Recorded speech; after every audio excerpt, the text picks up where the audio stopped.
Good morning, everyone, and thank you for joining us this morning for our KT and Coffee webinar, and thank you so much for your patience whilst we got things sorted. Firstly, I'd like to begin by acknowledging country. I acknowledge the lands of the Wurundjeri people on which the Lowitja head office is based, as well as the Awabakal and Worimi people from where I'm connecting with you today. I would also like to pay my respects to our elders, who are our teachers, both past and present, as well as my own ancestors who have paved the path before me to be here. I acknowledge all Aboriginal and Torres Strait Islander people who are connecting with us today. As we share and learn from each other's knowledge and wisdom today, may we always be thankful for the learnings and knowledge that come from those who have walked before all of us. This land was never ceded, and we are stronger when we come together for events like today. So for those of you who don't know me, I'm Felicity Collis, and I'm a proud Gurriny woman from northwest New South Wales. I was born and raised in a little town called Narrabri, but my family connections extend further north along the Namo River Run to Walgett and Collarinabri. I'm the granddaughter of Valerie Collis, and anyone who's ever been to Walgett or who is from Walgett will know of my grandmother. She was actually the first Aboriginal school liaison officer for truanting kids in Walgett. And if you walk into the high school there, you'll see a photo of her proudly displayed as a testament to her legacy to our communities.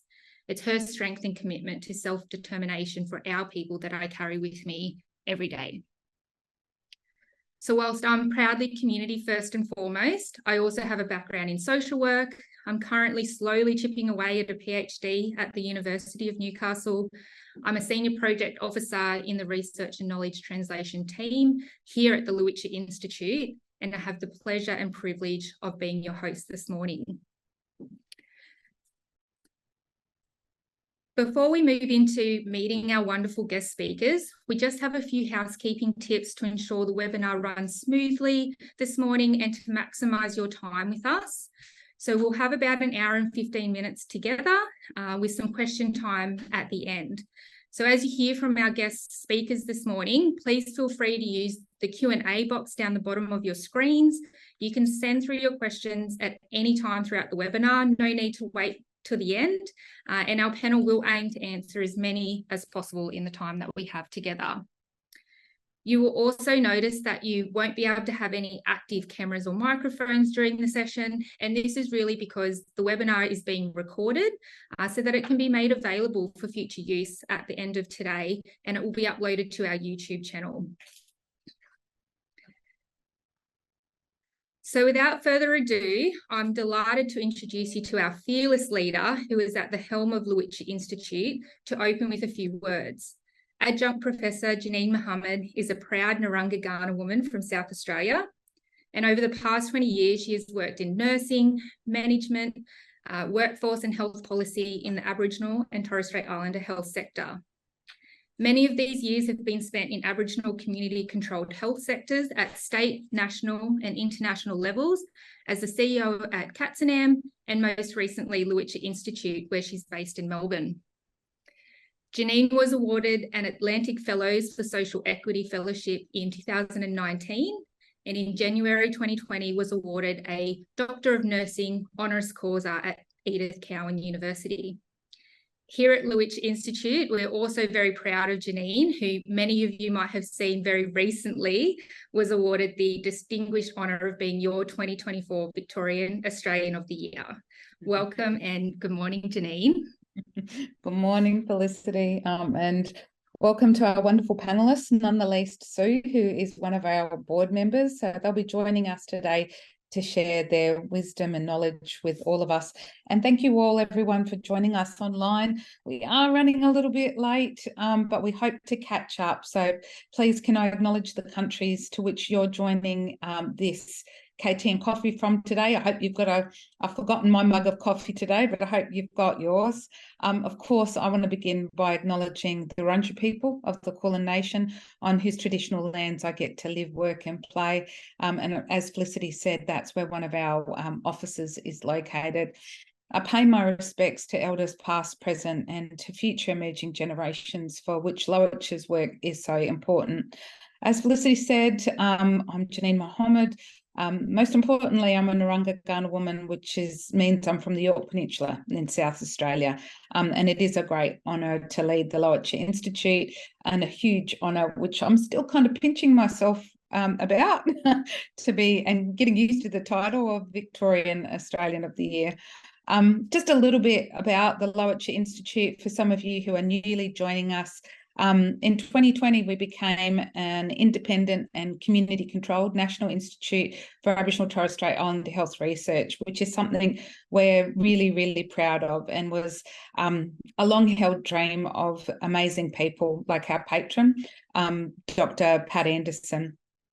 So what that means is that for now and forevermore, we're ensuring that research is done for us and with us, not on us and about us, and that our research that's done out of the Lowitja Institute, that it has a positive impact on our communities, and that we have quality knowledge translation.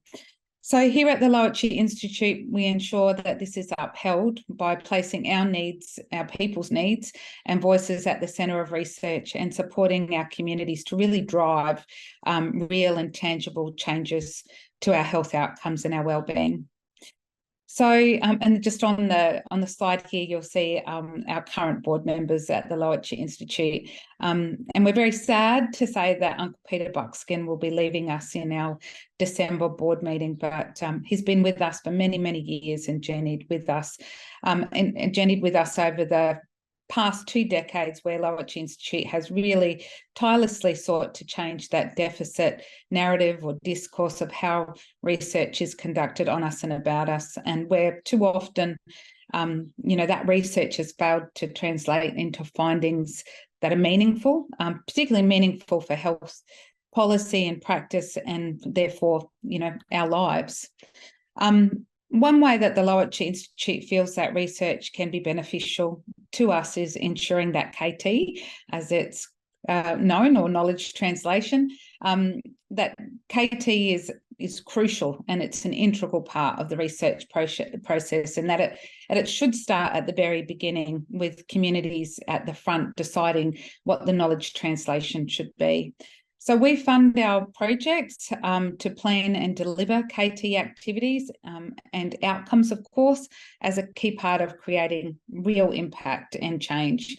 And of course, you'll hear about some of that today from our three research projects, which I suppose brings me to the topic of knowledge translation and what it really means to us here at the Lowitja Institute.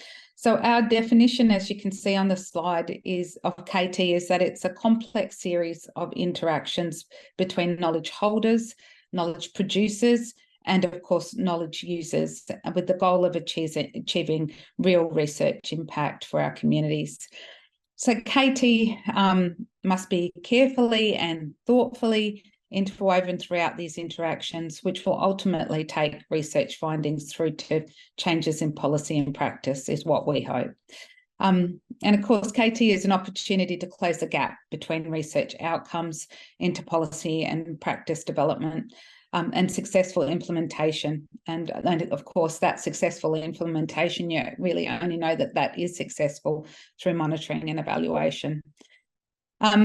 Our KT and coffee webinars are KT events that aim to ensure that we share Lowitja Institute's work and the work of our funded projects and our communities. And we fund about anywhere between 20 and 15 projects every 2 years. The purpose of today's webinar is to share with you some of the really exciting and real-time knowledge translation activities and work that has been conducted and led in our Aboriginal Torres Strait Islander communities. Hence, the name of the webinar is Community-Led Knowledge Translation. At the Lowitja Institute, we also have a website dedicated to our range of tools, and some short courses on knowledge translation are available, and I'm sure will complement the work that you hear about today, and is an opportunity for you to go and explore a little bit more about KT and maybe step into some formal training about knowledge translation. So please head over to our website for more information about accessing these tools, and how they can support your work in the pursuit of better health and wellbeing for Aboriginal Torres Strait Islander communities and peoples.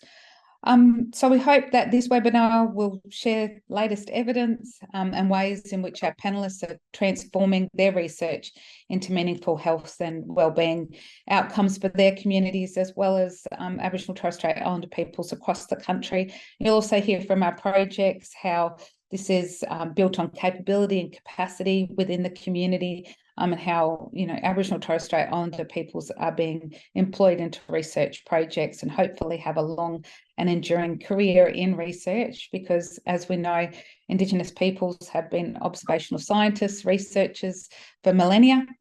So with your cuppa in your hand, I'm sure we're ready for a truly valuable and insightful webinar. Thank you, Felicity. Thank you, Janine. It's really wonderful to have you with us this morning, and what a privilege to hear from you about the legacy of the values and the principles that we uphold here at Lowitja Institute, and that is infused in every aspect of the ways in which we carry out our work with your leadership and guidance. So thank you. So this morning, we're going to hear from a range of different experts who are all committed to ensuring the values of knowledge translation are upheld throughout all stages of their research projects, as well as working tirelessly to ensure research outcomes are effective, beneficial, and meaningful through knowledge translation activities and processes. Each of our guests will share with you today different ways that they have approached knowledge translation and how this has been impactful for their communities. So I do hope everyone has settled in and has their cuppa in hand. If not, send a text message out to your colleagues to do a quick coffee run, and let's get started. So our first guest this morning will be sharing with us about effective knowledge translation. Associate Professor Michelle Kennedy is a Wiradjuri woman with connections to Mudgee in New South Wales, and she's been raised on Worimi country.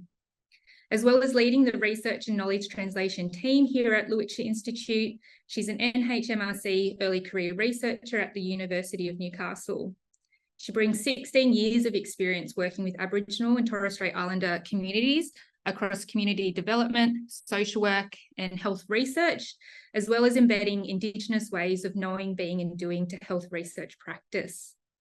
Michelle is leading national research in the areas of tobacco control, Aboriginal and Torres Strait Islander health research ethics, and Indigenous methodologies.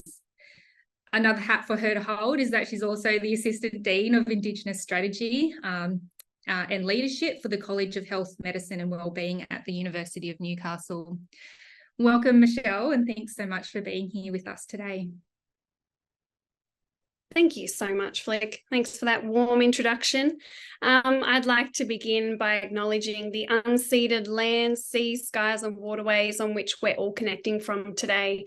I'm on the lands of the Worimi and Awabakal people, and I'd like to pay respect to the elders past and those present for their continued connection and caretaking of these sacred lands since time immemorial. I'd also like to pay tribute to the knowledges, wisdom and leadership of Aboriginal and Torres Strait Islander people who have persevered for a better tomorrow for us as peoples on our unceded lands and for our future generations. It's an honour to work here at Lowitja Institute, bringing my experiences of working as a community development worker, as a social worker, as a mother, and now a health researcher to our research and knowledge translation team. Your Zoom screen is going to be filled with experts in knowledge translation, sharing community-led knowledge translation activities and outputs. And before these wise practices are shared, I thought it might be useful for me to offer some context about what knowledge translation, or KT, actually is, and why we would even talk about it for an hour and a half on a webinar. The importance and the impact of knowledge translation are not unique to Aboriginal and Torres Strait Islander health research. So when I teach knowledge translation to students at school, I use the story of James Lind as an example of how important careful and planned knowledge translation is.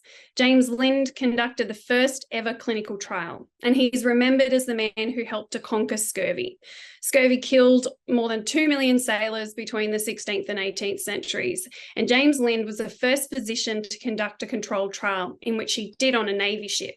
So he took 12 men suffering from similar symptoms of scurvy, And he divided them into 6 pairs, and he treated them with different remedies that were suggested by other researchers to cure scurvy. And so by the end of the week, Lind found that people who were treated with citrus fruits were well enough to nurse others back to health. So millions of people were dying of a disease that could be treated with oranges and lemons. But here's where the importance of knowledge translation comes in. It took 42 years before there was an order for the distribution of lemon juice to sailors.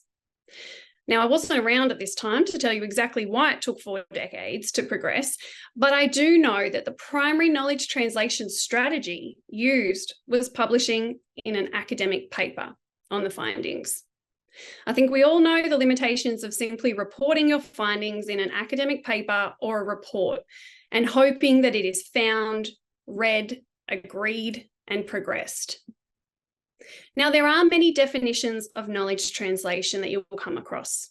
Lowitja Institute's definition was just described by Janine, our CEO, and our knowledge translation definition acknowledges that we, as Indigenous peoples, have led research into complex systems of knowledge since time immemorial. And with that, we have led knowledge translation to ensure that our knowledges are passed through generations to ensure that we're safe, healthy, and strong. You'll also find knowledge translation defined in the NHMRC Aboriginal and Torres Strait Islander Health Research Ethics Guidelines under the principle of respect. And this definition says that knowledge translation can be defined as a dynamic and iterative process that includes the synthesis, dissemination, exchange, and ethically sound application of knowledge to improve health, provide more effective health services and products, and strengthen the healthcare system. In my experience, when most researchers ask how they'll disseminate findings of their research, they'll outline a publication in a peer-reviewed journal and presenting at a conference. And while these are knowledge translation strategies, in the context of Aboriginal and Torres Strait Islander health, will they really reach the knowledge holders, producers, and users? Because it is Aboriginal and Torres Strait Islander people that are the knowledge holders, producers, and users. So then I'm often asked, well, what knowledge translation activities should I do? Do you have a list of appropriate activities? And to be honest, there isn't one. At our recent Lowitja Institute International Indigenous Conference, for those who were able to join us, we led a workshop with over 80 participants, and we asked communities what effective knowledge translation can look like in their communities. Now, a comprehensive list of appropriate knowledge translation activities will never be complete, but we're beginning the discussions on what best practice knowledge translation can look like. Knowledge translation should always be directed and informed by the community in which the research is based. It is the fundamental right of Aboriginal and Torres Strait Islander people to drive the knowledge translation process and to direct what is meaningful for them for that particular study. Knowledge comes with responsibility. In research, the creation of knowledge must be beneficial to the people involved. And with that, it's critical that researchers wanting to conduct studies in Aboriginal and Torres Strait Islander health develop knowledge translation plans that go beyond the academic community and ensure that research is given back to Aboriginal and Torres Strait Islander communities. This should be conducted as an iterative process. Researchers should not conduct research, synthesize, analyse, and then come back returning to the communities to disseminate. Aboriginal and Torres Strait Islander people must inform all aspects of the research, not just the recruitment and not just the dissemination. Knowledge translation has been at the heart of the Lowitja Institute's work since inception, due to its transformative potential for research, practice, policy, and community wellbeing. The Lowitja Institute's knowledge translation activities begin, as Janine was describing, with our research questions. These are developed with Aboriginal and Torres Strait Islander people and organisations. Our research and knowledge translation team implement this through our research funding and our scholarship opportunities, all that include additional funding for knowledge translation. This is a carefully designed process that minimises the power dynamics and privileges Aboriginal and Torres Strait Islander perspectives. We already know that rarely does knowledge translation prioritise the peoples, nations, or communities who need and have the rights to the knowledge the most. And this maintains a divide and a disconnect between researchers and the researched.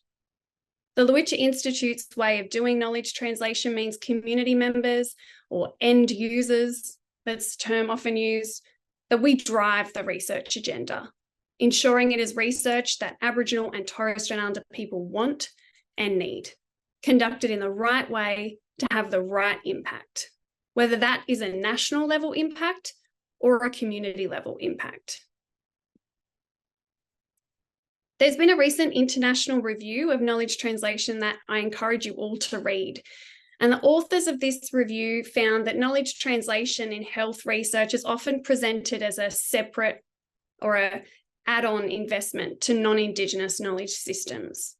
And the review made several recommendations, some of those being that we hold researchers, research funders and journals accountable to Indigenous communities, that Indigenous research ethics, methodologies and approaches that include knowledge translation are included in research training, and that research upholds and follows nation-based Indigenous ways of doing knowledge translation. Today, you'll have insight to the processes of a range of knowledge translation activities and their impacts from community-driven experiences of leading research and knowledge translation. And there's an evident need internationally for us to create more spaces like this KT and coffee today to share what appropriate, meaningful knowledge translation is. Researchers, knowledge translation should always be on the agenda in your research plans and your progress. You should continually reflect and reassess what the appropriate knowledge translation activities are for your research, findings, and for your key messages. Much of my research is in smoking cessation, so I thought I would briefly share some snapshots and images of what my knowledge translation has looked like over the last 12 months for just one of my projects. My project, Which Way, has been building an Indigenous-led evidence base for smoking cessation care during pregnancy and beyond. Knowledge translation has looked like this: publishing research and our process and partnership with our communities in the Medical Journal of Australia. Not acknowledging the communities in the bottom or the end section of the paper, but the community members as the co-authors of every paper, leading and informing the whole study, including the analysis, the interpretation of the data, and writing the manuscripts. And it's looked a bit like this: sharing findings nationally with the Tackling Indigenous Smoking teams, workshopping findings on how they can support community-level population health, and participating in media interviews and promotion. Then it's looked like this: being with my own community to present the findings to our maternal health workforce, who then workshopped how our local community can integrate the findings into the care of Aboriginal and Torres Strait Islander mothers in our community.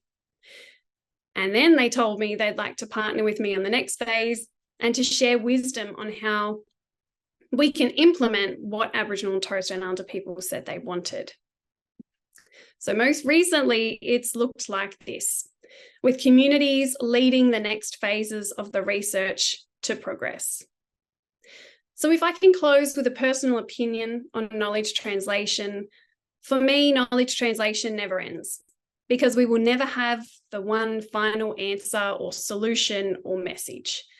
Even if we answer our first research question, that only informs the next one. Knowledge translation has been my research agenda setting, where communities inform what is next. Knowledge translation will never end. Communities will continue to inform new ways that I can translate findings back to different audiences to have different impacts, to improve the ways in which Aboriginal and Torres Strait Islander mothers are supported during pregnancy. Thank you all. Thank you, Michelle. It's so wonderful to hear how you've embedded knowledge translation throughout your own research. And I think it's really powerful that you're working to disrupt institutions and systems that we know are not built for us, but it is powerful to hear how you will still work to uphold the rights of communities and mob, to uphold self-determination in their research and knowledge translation, even within those systems. So next up, we'll be hearing from the wonderful Aunty Eunice Yu. Aunty Eunice is a Yawuru Banaba woman from Buru. She has over 30 years of experience and active involvement across community, working to facilitate change through strategic research and innovative policy development. She's a former board member of the Kimberley Development Commission and a former councillor with the Shire of Buru. She serves as an advisory member on the Roundtable for Aboriginal and Torres Strait Islander Statistics with the Australian Bureau of Statistics. In March 2022, she was inducted to the Western Australia Women's Hall of Fame for her contribution to sport in Western Australia. She's currently the manager of Ngula Jandu Designs, which is a not-for-profit social enterprise working to showcase art and women's empowerment in the Kimberley. Aunty Eunice will be sharing with us today about her project titled Community-Driven Empowerment through Mabu Lian, Closing the Data and Knowledge Gap. Good morning, Aunty Eunice. We're so excited to have you here with us today.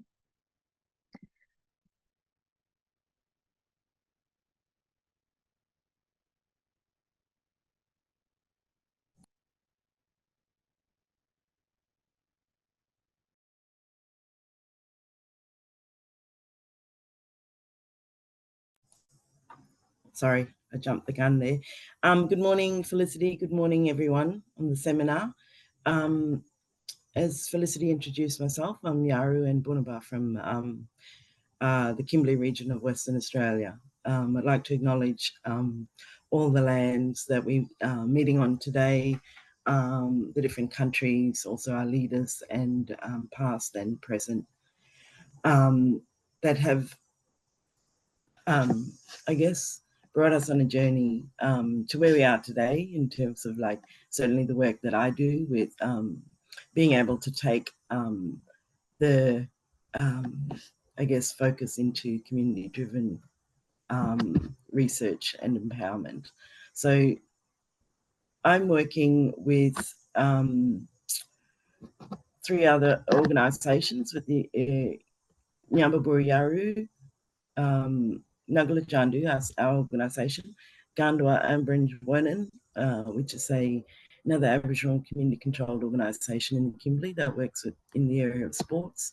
And we're working with Dr. Mandy Yap from the Australian National University. So we're a couple of years into the project and there's still another couple of years to go. So in terms of our knowledge translation, in our research, we adopted the stance of making sure that there was community voices all throughout the different stages of our research.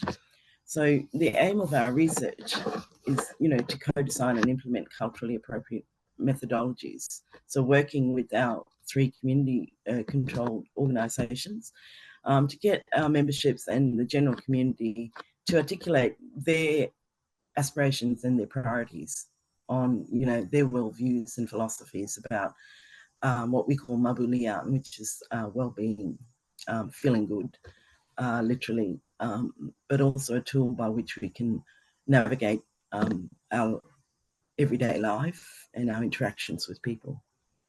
We also wanted to, I guess, in the end, develop an outcomes framework and associated indicators and data collection mechanisms to enable the community to monitor and evaluate what's working for them in their communities. And the third aim of the project is to address the knowledge gap on what constitutes data for empowerment, including like what form it takes and what data can be used to demonstrate how community control and involvement, like in art and in nation building and sports activities, can lead to well-being for Indigenous people living in the Kimberley.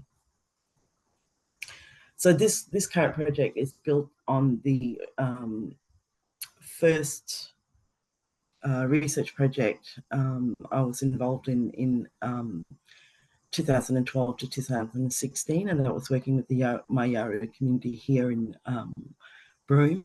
And the research was community wellbeing from the ground up, a Yawuru example. So from there, we're just growing and communicating to others and communities and organisations about how the success of this program has led us to sharing and this knowledge about how to go about across the broader community, this idea of knowledge translation, or this concept. So, we're building on that. We're also testing the approach in other organisations. So what we want to point out mainly is that it's not the findings necessarily that needs to be elevated in our work, but it's the approach. For us, knowledge translation begins with like having a, local Aboriginal reference group. We have focus groups that involve our community members. We eventually will get to a survey instrument that will again be, the community interviews will be Indigenous, Aboriginal from the relevant areas applicable, and they will approach community and ask for their engagement and participation. The real important stuff here is about actually including community all the way through the process, and then also coming back to community with what we've found, for them to be able to understand the process in knowledge translation about like, yes, we came and saw you, but we've now got this body of work that we want to be able to come back to you, because the one of the key elements too with our ethics is that the consent belongs to the community. So that is something that you always have to incorporate in terms of thinking about how you go about working with community. So I guess that's always been our intent, and you can see that it's evident through our work. So I guess the activities that we undertook, I feel a bit poor that I don't have any photos to show like Michelle did, but just reiterating that like we have knowledge translation built into our workshops with community organisations and external stakeholders. I mean, this in itself, the knowledge sharing through coffee seminars, our attendance, like there was, I'm just trying to think, three of our research group attended the Lowitja conference in Cairns in June, and was able to not only support other Kimberley Aboriginal researchers, but to actually share and impart our understanding of how we view this whole knowledge translation in terms of all the activities and research that are in our community. We also went to Canberra in May this year, and our group conducted a seminar with Treasury staff, and we met with sort of a couple of 20 staff in those areas, like to do with reconciliation planning, measuring what matters, and the evaluation and data governance framework. We also held an activity of at the Australian National University, and we invited government agencies to come on board, so we were able to impart to them the background, but also the process of our research. And you can see from the list of attendees there that we had quite a good attendance, and we're also conducting separate meetings, I guess. And in the future, we will continue to sort of network and connect with different external stakeholders. to transfer and translate knowledge across that spectrum. In terms of the impact of the activities, for us, it was important about getting everyone to Canberra. So we, from the community here in Broome, so we can talk to people, especially in Commonwealth departments, directly. All of our organisations have really great relationships with state and local governments. So we were looking at reaching the furthest level. So I guess in that sense, you know, we judging by the amount of people that attended, we felt we were fairly successful. Now we were invited to Treasury following the success of the Yawuru work in 2016, and we presented on the current project of community-driven empowerment through Melbourne, closing the data knowledge gap. So subsequent to that, Naglajandu and Gandua were invited to present at the Kimberley Aboriginal Health Research Alliance forum in Kununurra in August this year, and due to other priorities, prior engagements, I mean, it was only Mick Albert from Gandua, who is the project co-lead, who was able to present at that forum. So there, I guess, was a collection of different community groups and people associated with research in the Kimberley that will attend the forum. So yeah, we really want to stress that, like, you know, it's important about going back to community, and I think same thing. It could be over, you know, informal setting, just to touch base. Could be a formal setting, you know, could be a barbecue meeting. Different ways to actually have that conversation with the people who matter most, and that is the people in our communities on the ground. So yeah, it's really important to maintain networks for that knowledge translation to happen. So I guess in closing, I guess, well, I hope that that information has been useful for you, and yeah, happy to answer questions later. Thank you. Thanks, Aunty Eunice, and thank you for sharing with us how there's been various ways that knowledge translation has been utilised throughout your project, and I think to really ensure that the key messages from the research were being used to impact good outcomes. So thank you. We'll see you again in a little bit for some Q&A.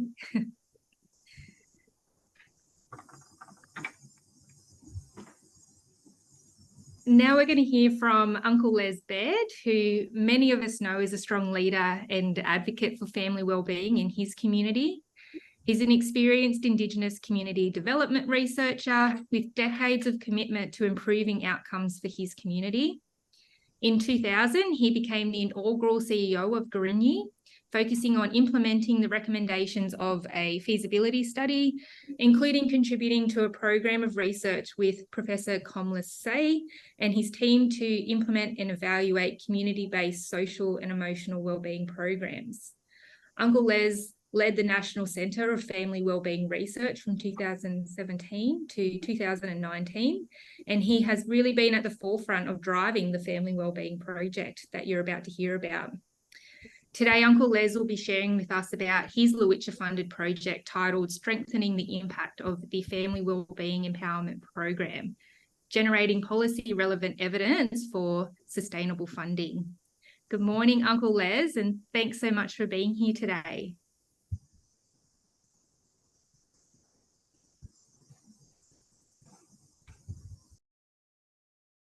Good morning. Sorry, I haven't got a work background.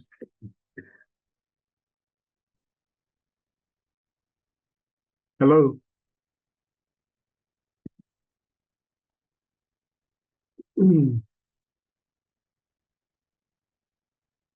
So the overall goal of the Family Wellbeing Project is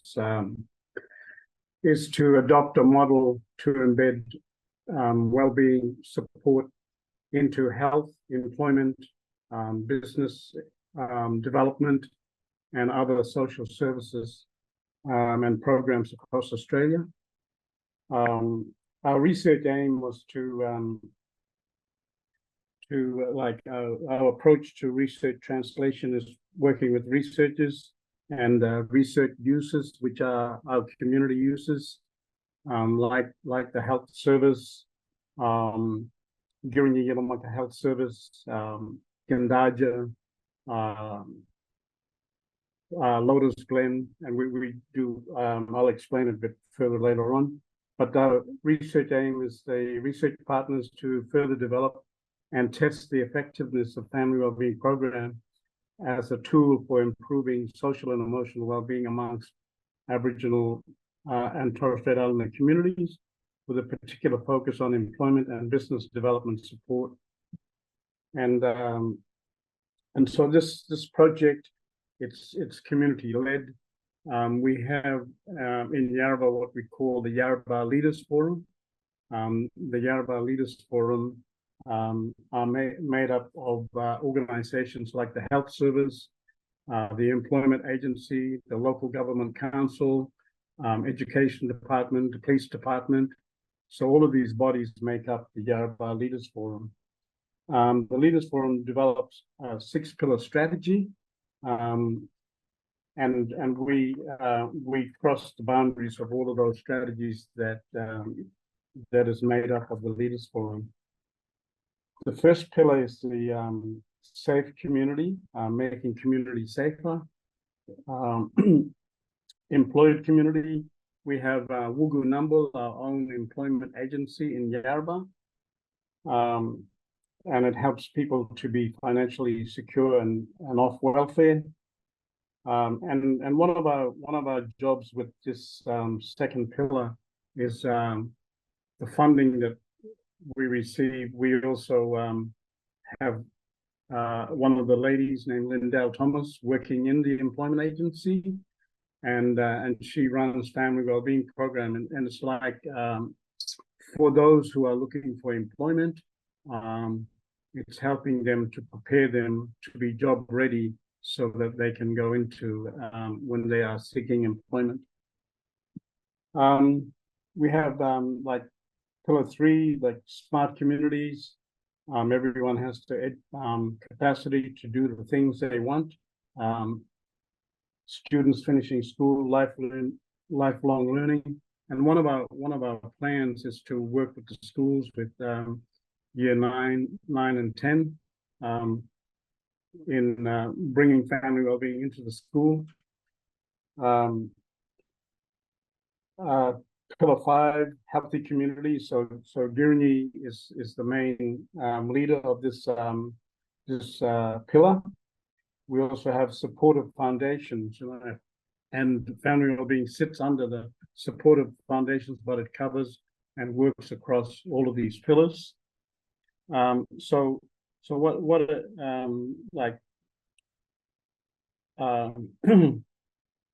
to discover like what each, like as we lead in the community, to discover what is needed, we need to be communicating with all of the industry bodies working in the community.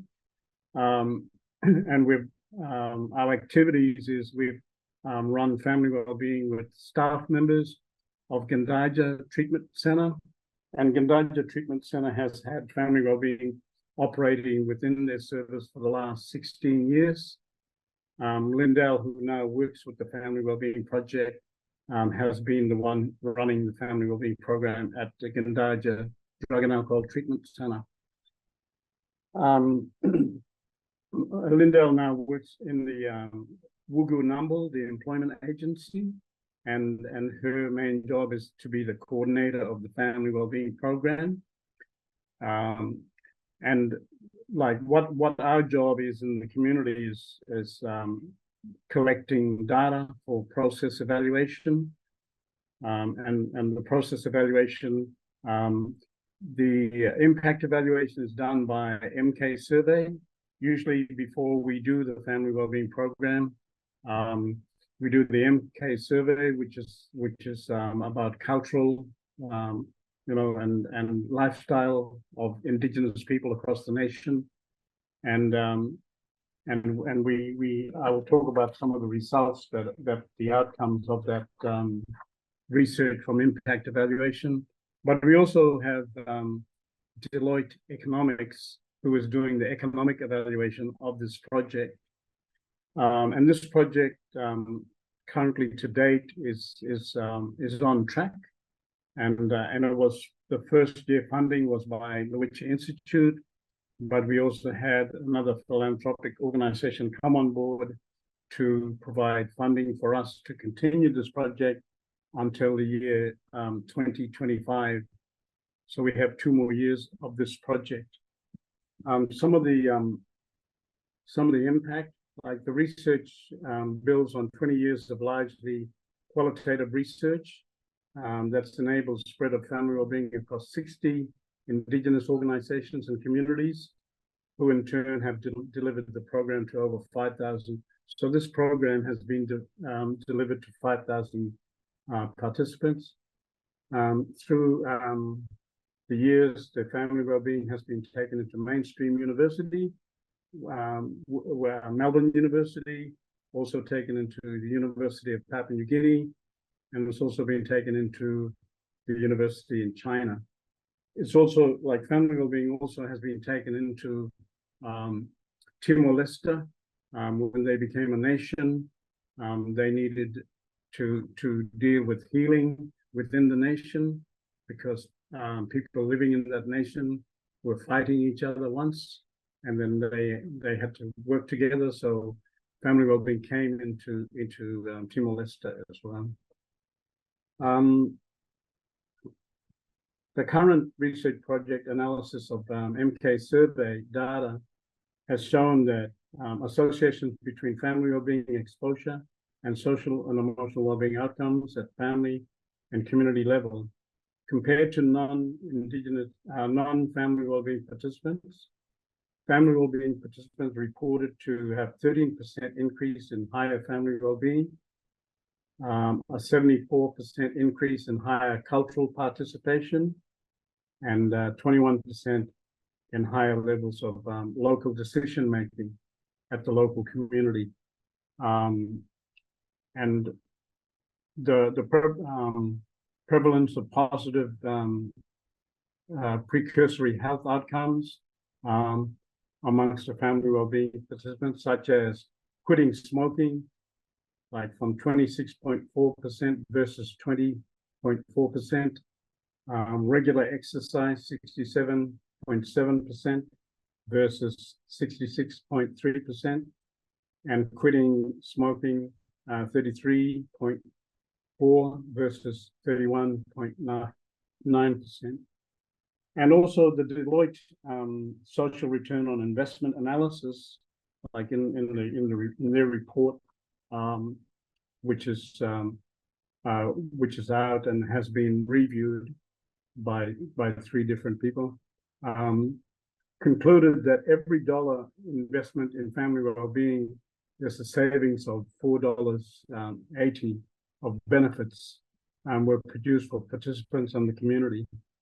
So further analysis of the workshop feedback has shown that how people have changed after doing the training. The most common changes reported include improved family relationship, reduced drinking, and a greater sense of well-being, and gaining spiritual connection. But there's also others who have done the program, and some of them have become active in the community, such as one of the ladies who did family well-being. She had no house, and so she used to complain about the council, but she wrote to the council, and the council took notice of her request because she needed a home for her family. And so the council responded by including, like, she was excluded from the town boundary, so they extended the town boundary to where she lived so they could take her and build a place for her and her family. And so, like, to me, like that's a great impact that's happening. For me myself, the impact it's had on my life, like family wellbeing had on my life, is like I didn't finish my high school years. I failed even to reach year 10. But after working in the community and being with the community, I was able to go to University of Sydney and complete a master's degree in Indigenous health, specializing in suicide prevention. You know, and that's all my life work in the community, and and so what's like, we only have 2 years of funding of the philanthropic organization funding.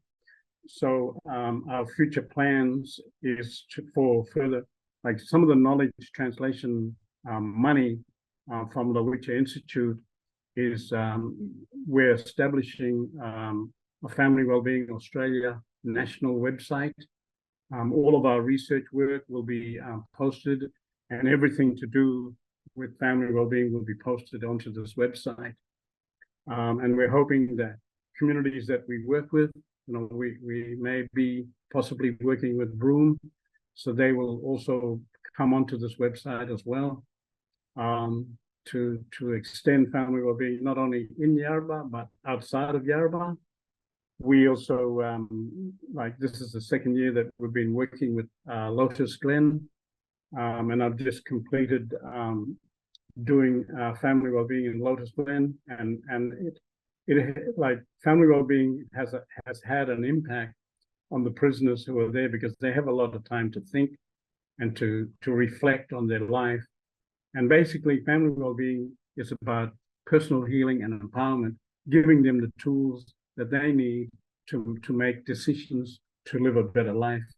And so, yeah, there's a lot of work that has been put into family wellbeing. I've been involved since the inception, on and off, but I've been on this project now. This is my 3rd year going into this project, and thanks to Lowitja for funding the beginning of the project, because I see this as icing on the cake, because we know that we are building the evidence that we need so that we can go to the government and say, look, you know, if you fund this program, this is the kind of savings that is going to give to you, you know, across the nation. You know? And so we see this as an important national program that needs to touch every community, because it's gone outside of Australia into other nations. So, and it's an Aboriginal program developed by Adelaide people, the Stolen Generation people in Adelaide. Have I used my time? Have I gone over? Is there anything else that you wanted to add? Otherwise, we'll definitely have you back in our Q&A part of today as well. Okay. Yeah. So that's it basically.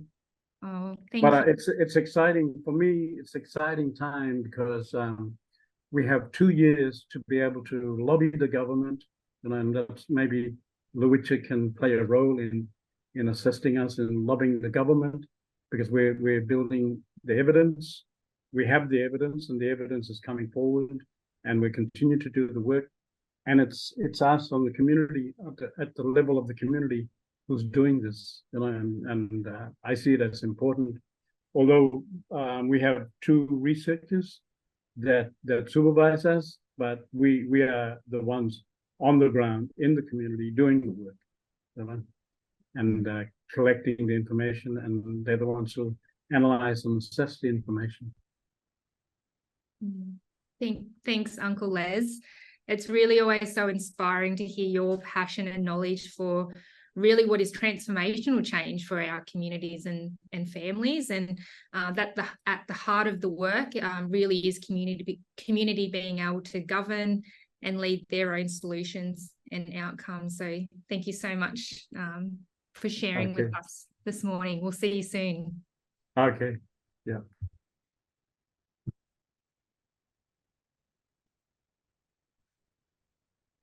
Just a reminder before we move on to our next guest speaker to please use the Q&A function. We'd love to hear and answer some of your questions that you've got this morning. So please feel free to drop anything into the Q&A box and we'll get to those very soon. So our last but certainly not least is our next guest speaker, who brings many years of experience to knowledge translation and ensuring outcomes for mob are transformative and impactful. Professor Jack Beetson is the Executive Director of the Literacy for Life Foundation. He's a Nyamba man who has been working in Indigenous education for many, many years, and his expertise has been recognised around the globe. He's received a United Nations Unsung Hero Award, a Cuba Award, and several other honours. It's certainly our honour to have him here with us today. Uncle Jack will be sharing with us about the important project that he leads, titled Yes I Can, Aboriginal Adult Literacy Campaign in Remote English as an Additional Language or Dialect Communities. Good morning and welcome, Uncle Jack.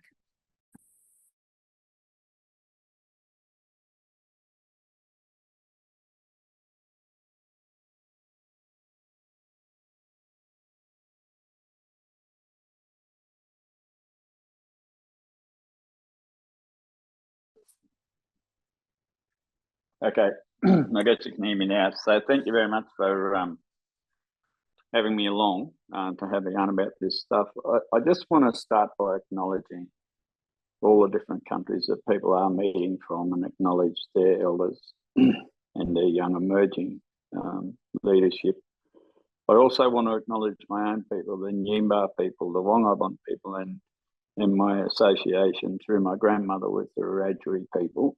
And it's on the shoulders of my elders, I guess, that I can sit here today and have a bit of a chat to you over coffee. I probably will get on and off the track a bit because most of my life has been on and off the track. And I think that's where I've not only learnt the most, but probably contributed the most throughout my life. Along with many others. I certainly don't believe we contribute too much on our own. It takes a whole team of people, it takes a whole community, and sometimes multiple communities to deliver on things, such as the case with Literacy for Life and its campaigns.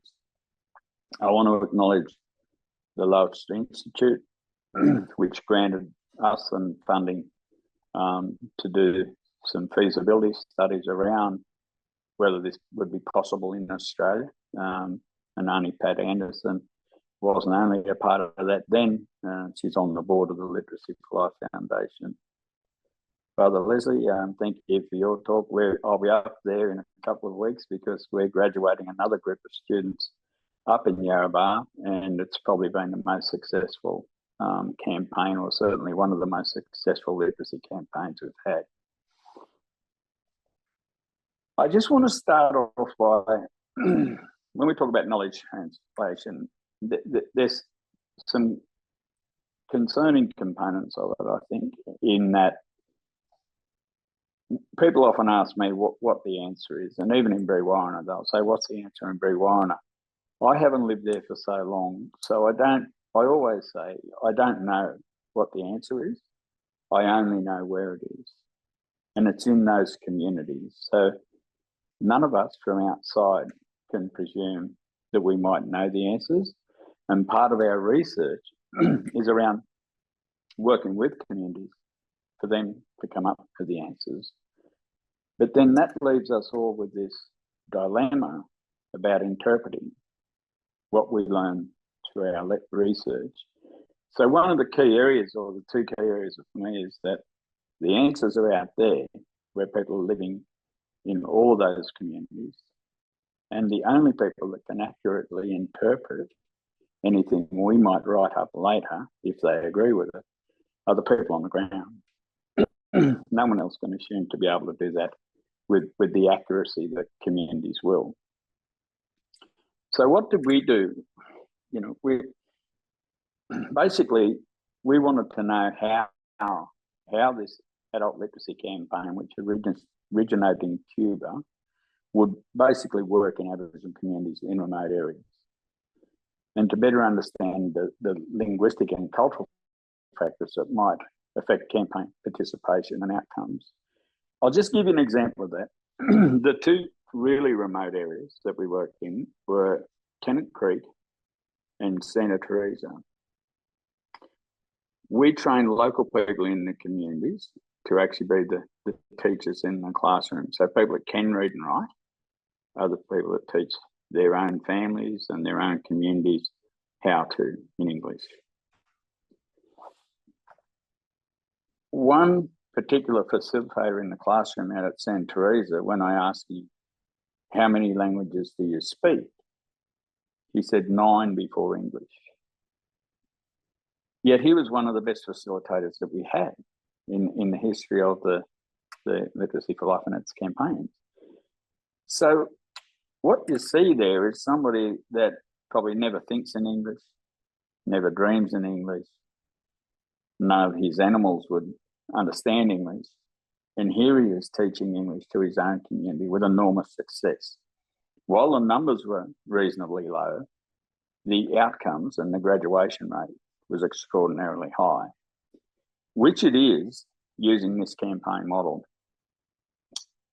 everywhere we've been. So we have an average graduation rate of 65%, as opposed to others working in the adult literacy area, a rate of about 5 or 10%. The other difference with ours is most of our students are coming in below level 1. So it makes it even harder. In some cases, people only know 4 or 5 letters of the alphabet. But in 11 weeks, generally, people that stick the course will actually come out being able to read and write. What we found in the campaign is that we were meeting a need that the community wanted. Now, and I say that quite deliberately because I've heard, and many of you would have over the years, that people were saying, well, we shouldn't teach English in those remote communities. We should actually teach people to read and write in their own language.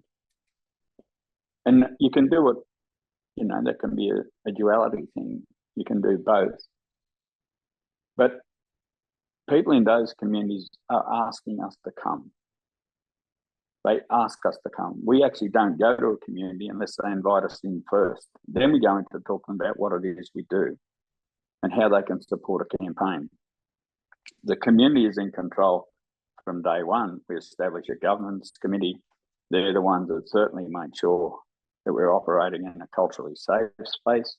And that can mean a lot of different things in some of those remote area communities like Santa Teresa and Tennant Creek.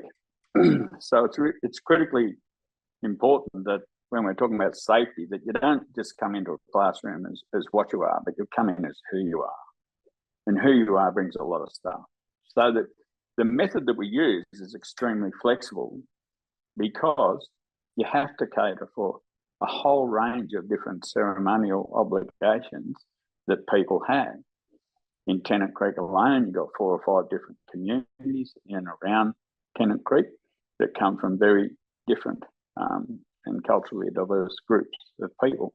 So you have to be able to cater for that in the classroom because those are the key things. That's where the community guides us through that. But the majority of our workers, a vast majority, probably 90% of them in those communities, are local people. So we send people in to support local people and train local people in the method as we go along. Can I have the next slide up? Thanks. So when we talk about what everything you do in these communities, you could go on forever talking about knowledge translation activities because everything you do is that. When you're working in this space, everything is about that. But what's important to me as a researcher, as somebody that's been involved in adult education for a very long time, although I didn't have much involvement in childhood education because I was kicked out of school at 13, probably for all the right reasons, and I won't go into what they might have been. But nonetheless, it really is, I guess it comes back to everything's an activity, but the key for me, and it's been a key probably since 1985, 86, that whenever I went to conferences or whenever I went to talk to a group about Aboriginal education and Aboriginal students and Aboriginal communities, I was out there interpreting those communities. I was out there interpreting the experience of Aboriginal students. But while I worked at Tranby for 20 years, everywhere we went, we took students with us so they could tell their story, their way, and tell their truth, rather than leaving that to me to tell. Because you run the very real risk that when we tell a story on behalf of a student or on behalf of a community, we delve into that very dicey area of self-assessment. And I guess I'm known around the place for saying that I've never seen anybody fail a self-assessment. So what we've done is whenever we went to the Whitley conference down in Melbourne. I didn't personally go, but students went from a number of our campaigns and participated in that. We attended the Lowitja conference up in Cairns last year, and again, students from Yarrabah and Tennant Creek presented there because they were telling their story. So it's really important when we're talking about knowledge translation, how people are feeling about things in their communities, that we actually bring those people in to do that, that we don't leave them out. And by and large, that has been this experience. We've got another conference coming up soon where people again will be invited in from communities in New South Wales that are in campaigns to share their story and their experience so far. Can we just move over to the next one?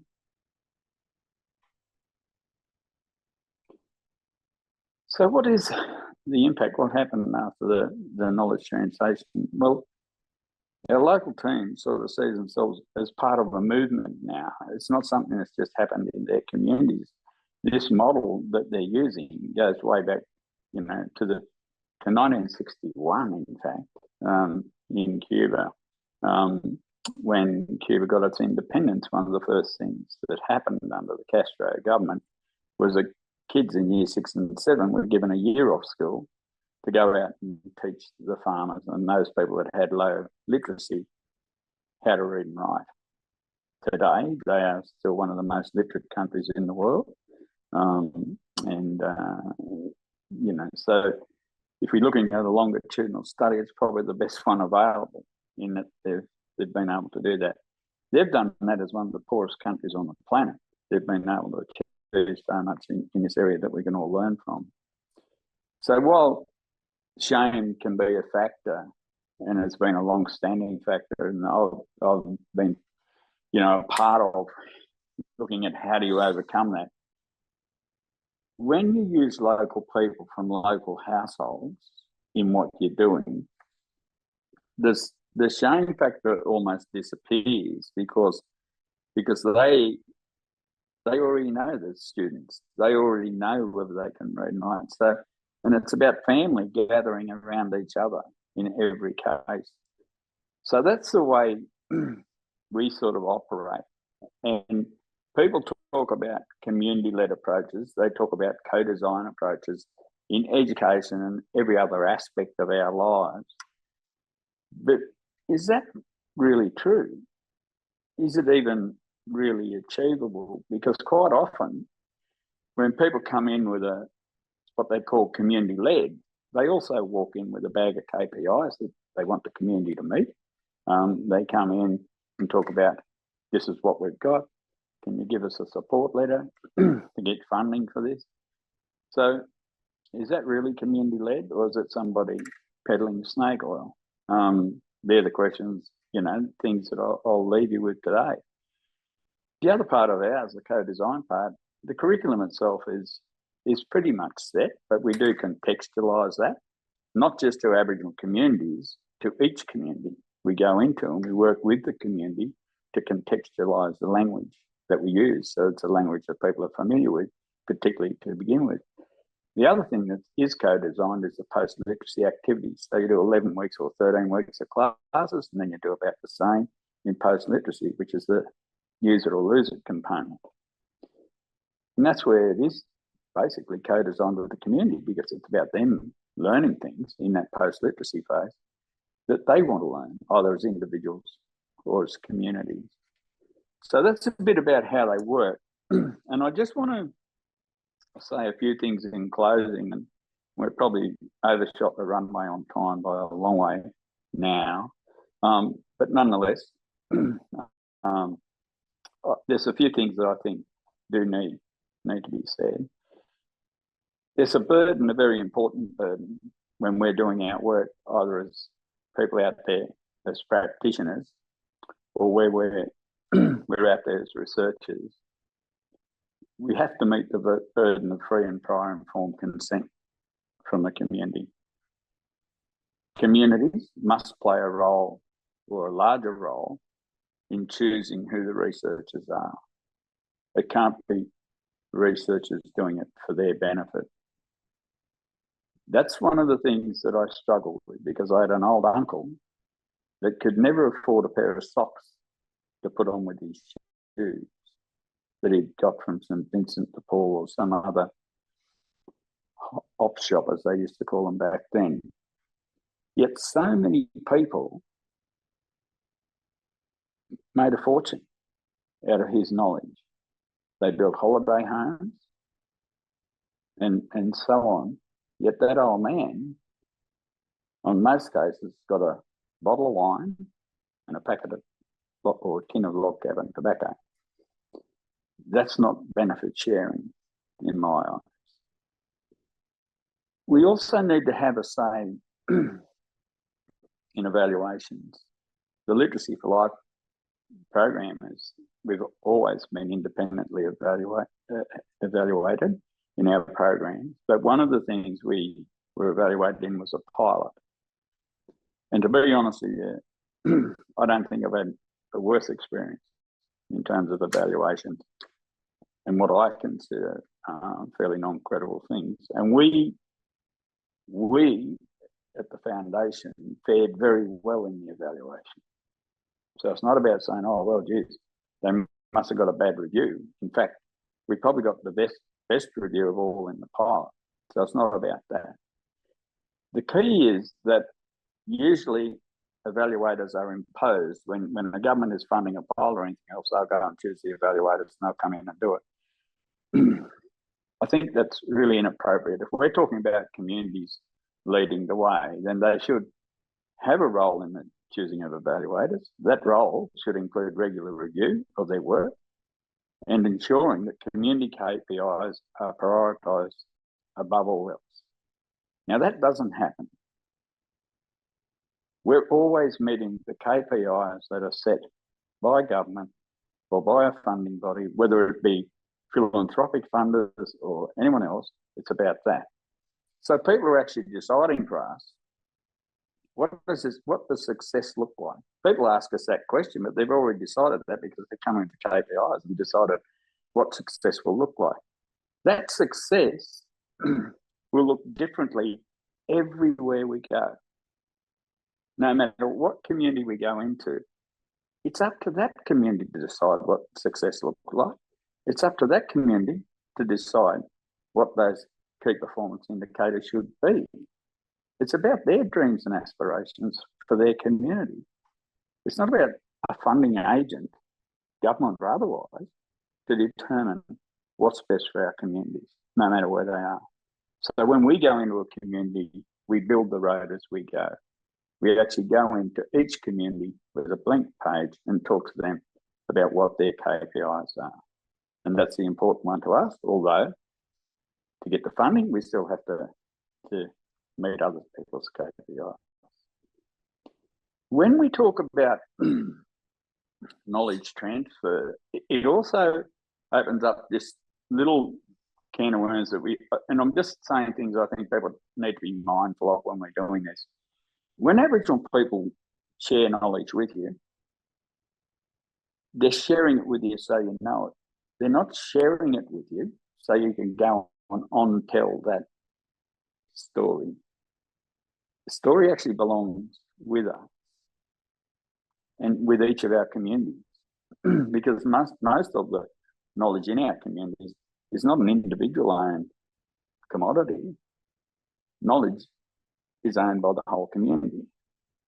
So to talk to a person and get told a story and then go on and tell that story doesn't meet that burden that I talked about around free and prior informed consent when people are giving knowledge over. I've got 2 more points. The problem when you don't get the right to speak until the 27th of May 1967, it makes it very hard to shut you up after that. But nonetheless, here we go. Learning to read and write, I see it as an opportunity and potentially as a culturally affirming exercise. Some people, however, do see it as undermining culture itself. I disagree with that notion.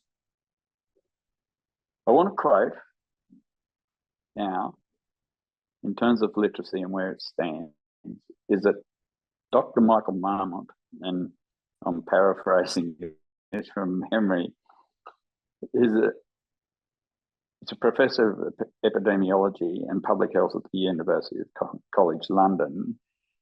He said, literacy may very well be the best intervention into poor health that we can possibly make. And for that reason alone, if I didn't do this work for any other reason, I'd do it for that reason. Many of our communities, many of our households in Aboriginal communities don't have a person that can read and write in them. So how then, in a house where nobody can read and write, how do we administer medication, not just to ourselves, not just to our babies, not just to the elders that are living with us? In some households where you can have 15, 20, and in a few cases, 30 people living in the same household. How do you administer all those medications when you're committing the dosages of those medications to memory? That's the question I have. So in closing, I would just say this. When we talk about knowledge translation, we just really need to take into account that this belongs to each community. It belongs, in my case, it belongs to the Nyamba, it belongs to the Wongabon people, and it belongs to the Wiradjuri people. And it's absolutely critical that those peoples are the ones that are interpreting that whole translation of that knowledge. Thanks very much.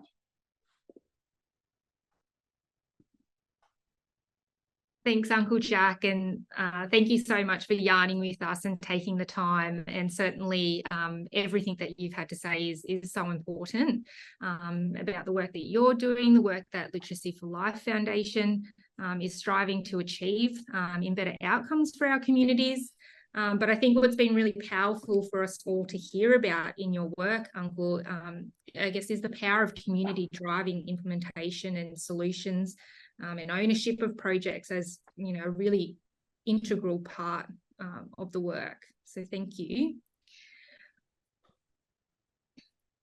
So we are going to bring our panellists back together now. The Q&A box has been going off while everybody has been presenting this morning.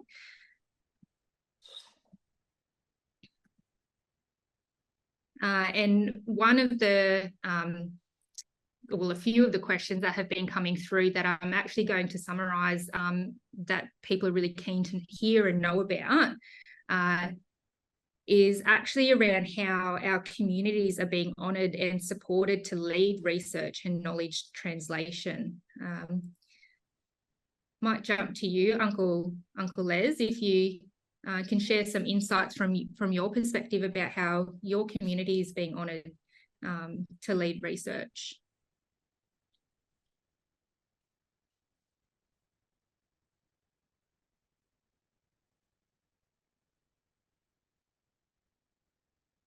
just on mute there, Uncle.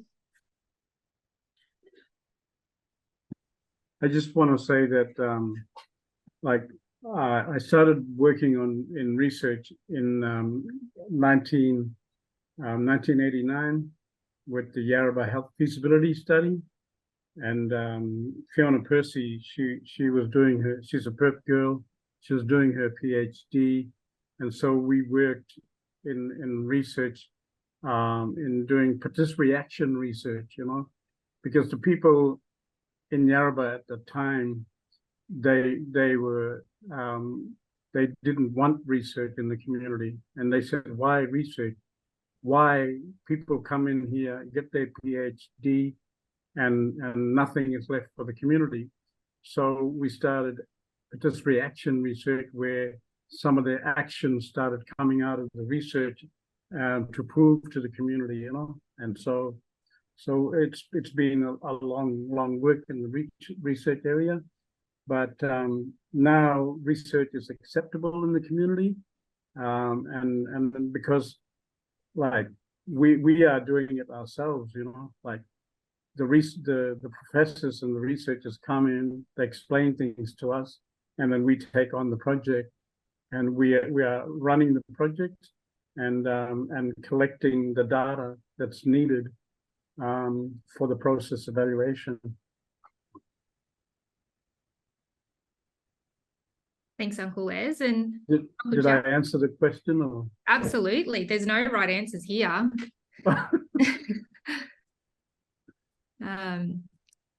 Uncle Jack, what are your thoughts around how communities, I guess, can be honoured and supported to lead their own research and knowledge translation? Oh, look, it's an absolute imperative. A lot of the research we've done, we've actually employed local people in that research and supported them to do it, where they don't have the capacity to do it all themselves. So we certainly work with the communities. The community people are the ones that go out and gather the information. We then assist them to pull that together, particularly around the literacy stuff.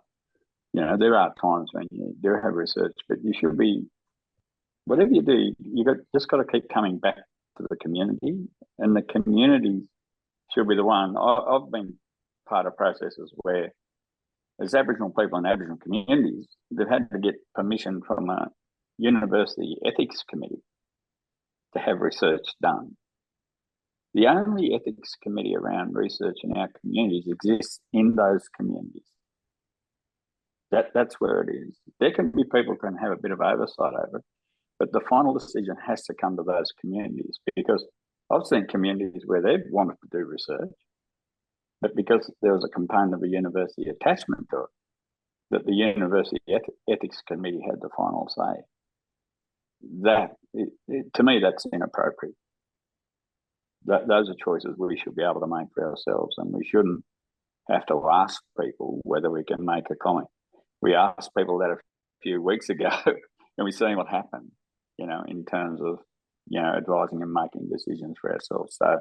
So for me, I'm absolutely resolute in the fact that we are the ones that should be controlling the research in our communities, and that should go to the community. The burden is that we make sure that people fully understand what is being proposed or what they're asking for. Communities quite often ask for research to be done on certain things because of the benefits of it.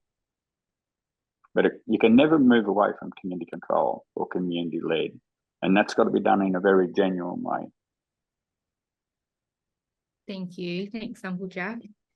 And I just wanted to apologise. Aunty Eunice is just having some technical issues and can't get her camera to turn back on, but she sends her apologies and is still here with us. I guess just in closing and wrapping up from your perspective, I'm just wondering, what's the one key takeaway or message that you'd really like to impart with our audience today when they're thinking about going back to their communities or back to do their research and knowledge translation, so that we ultimately can continue to improve outcomes for our mob? What's your one key takeaway that you'd like today?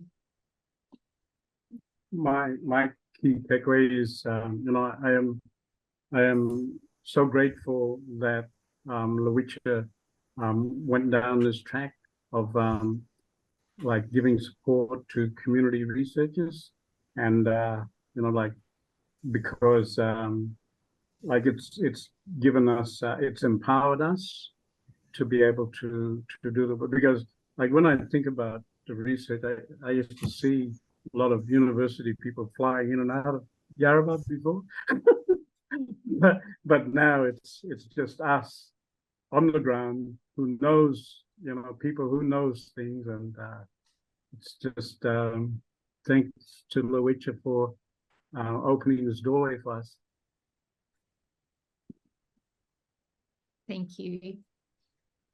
Uncle Jack? Yeah, look, I would just say that at the forefront of any of the work you're doing, you must be very aware and sure of what the benefits to the community will be of your research, because so many people benefit out of it, and it seems that Aboriginal people quite often benefit the least out of all that knowledge that they're sharing. And I think from a government point of view, they need to listen to that. When we talk about knowledge translation, we talk about it being able to affect policy, being able to affect program delivery, but it really has that outcome. But I think that begins with the people that are doing the research being able to really adequately explain how those communities will benefit from them doing research. Thank you. Thanks, Uncle Jack. We are running out of time, so I'm going to wrap it up there. And I know there's quite a lot of other questions that have come through the Q&A box, and some that have been directed to particular speakers that we haven't been able to get to today. So we'll make sure that we link up as much as we can people with our speakers to answer those questions after today, so we can continue these conversations.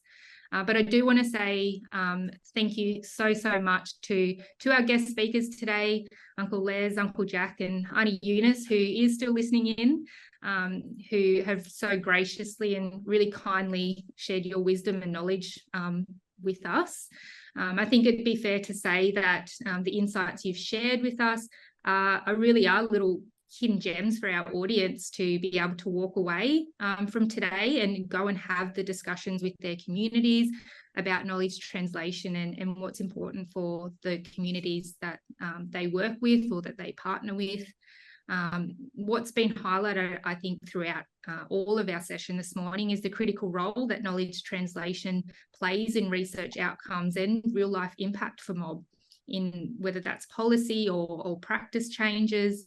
And as Aboriginal people, we have always done knowledge translation, but what we've heard here today is that knowledge translation is also a process to uphold our rights as Indigenous people in research, as well as our rights to govern and self-determine knowledge translation processes and outcomes as a crucial component of research and meaningful change.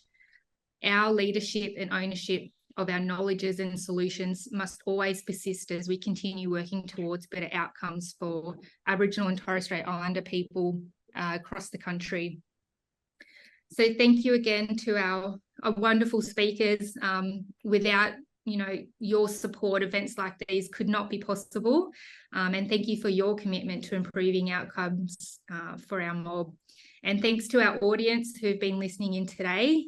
We hope you've enjoyed the webinar, and we do hope to see you all again soon.